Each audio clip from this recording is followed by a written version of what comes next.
بسم اللہ الرحمن الرحیم۔ جب تمہاری کہانی ایسے موڑ پر کھڑی ہو جہاں تم بے بس ہو جاؤ، کوئی راستہ نظر نہ آئے، صبر اپنی آخری حدوں کو پہنچ جائے، تو جان لینا کہ اللہ انجانے راستوں سے تمہارے لیے مدد بھیجنے والا ہے۔ تمہاری آزمائشوں کا اختتام ہو چکا ہے، اب وہ تمہیں معجزوں کی راہ دکھانے والا ہے۔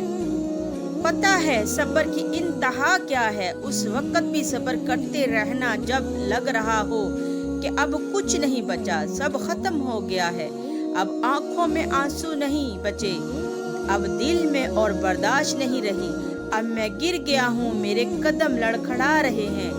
ہم صبر کو آسان سمجھتے ہیں، صبر ہرگز آسان نہیں، یہ بہت بڑی قربانی ہے، اس لیے اللہ رب العزت کو سب سے زیادہ صبر پسند ہے۔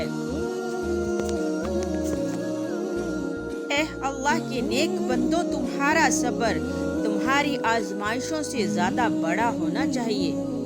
گھبراؤ نہیں، پریشان نہ ہو، نا امید نہ ہو، وہ تمہاری ہر صدا سن رہا ہے، تمہارے آنسو اس کے لیے بہت قیمتی ہیں، وہ بہت جلد تمہاری دعاؤں پر کن فرمائے گا۔ یہ دیر فقط تمہارے صبر کا امتحان ہے۔ جو اللہ کے لیے صبر کرتا ہے تو اللہ رب العزت پھر اس کے لیے معجزے کر دیتا ہے۔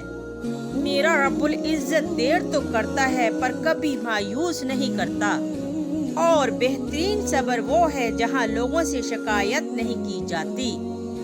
صبر کریں اور اپنے تمام معاملات اللہ رب العزت پر چھوڑ دیں۔ جتنی مشکلیں آزمائشیں ہوتی ہیں، صبر کے صلے بھی اتنے ہی خوبصورت ہوتے ہیں۔ جب تکلیف حد سے بڑھ جائے، آنسو پلکوں پر ٹھہر جائیں، تو جان نماز بچھا لینا اور اپنے رب کو پکار لینا۔ تمہیں لگے گا کہ برسوں پرانا بوجھ دل سے اتر گیا ہے، اتنا سکون محسوس ہوگا کہ جیسے ہر غم زندگی سے نکل گیا ہے۔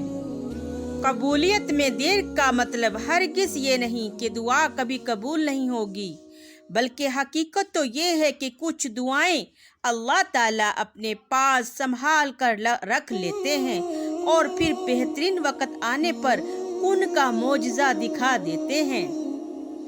اے اللہ کے نیک بندو، صبر کرو اور پھر صبر کے کرشمات دیکھو۔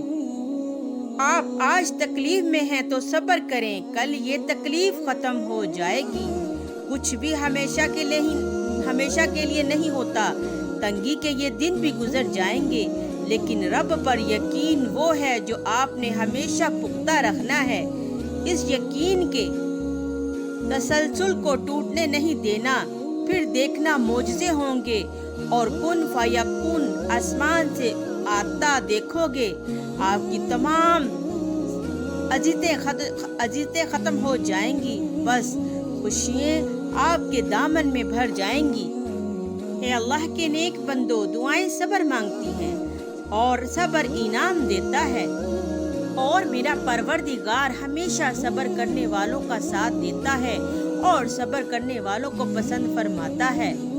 تو جب بھی کوئی مشکل آئے تو ہر حال میں اللہ رب العزت کا شکر ادا کیا کریں کہ وہ آپ کے لیے اپنی تمام رحمتوں کے دروازوں کو کھول دے گا، بے شک وہ بڑا غفور رحیم رحم کرنے والا ہے۔ جزاک اللہ خیرا۔ بسم اللہ الرحمن الرحیم۔ جب تمہاری کہانی ایسے موڑ